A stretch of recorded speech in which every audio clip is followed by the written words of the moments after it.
الحمدللہ والصلاۃ والسلام علی من لا نبی بعد اما بعد انما الاعمال بالنیات۔ محترم بھائیو، آج میں نے آپ کے سامنے چھوٹی سی حدیث پڑھی ہے۔ حدیث چھوٹی سی ہے لیکن اس کا مفہوم بہت بڑا ہے اگر آدمی سمجھے تو۔ اللہ کے پیارے پیغمبر علیہ الصلاۃ والسلام فرماتے ہیں انما الاعمال بالنیات، عملوں کا دار و مدار نشتوں پر ہے۔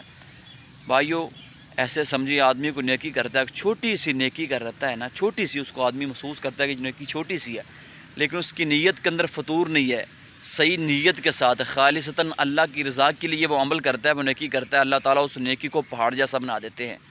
اور دوسری طرف کوئی آدمی بہت بڑی نیکی کرتا ہے، اس کی نیت کے اندر فطور ہے، نیت ٹھیک نہیں ہے، تو اللہ تعالیٰ اس کو اتنی بڑی وہ نیکی کرتا ہے، اس کا اجر عطا نہیں کریں گے، کیوں؟ اس کی نیت ٹھیک نہیں ہے۔ اس لیے بھائیو، کوئی بھی کام کریں خالصتاً اللہ کی رضا کے لیے، کوئی بھی نیکی کا کام کرے، چھوٹے سے چھوٹا ہو، بڑے سے بڑا ہو، وہ اللہ کی رضا کے لیے اگر کریں گے تو اللہ تعالیٰ اس کو جو ہے نا وہ آپ کو اجر عطا کریں گے۔ اگر آپ کی نیت کے اندر فطور آ گیا، نیت ٹھیک نہ ہوئی، اللہ تعالیٰ اس کو جو ہے نا پھر اجر عطا نہیں کریں گے۔ اللہ مجھے اور آپ کو عمل کی توفیق عطا فرمائے۔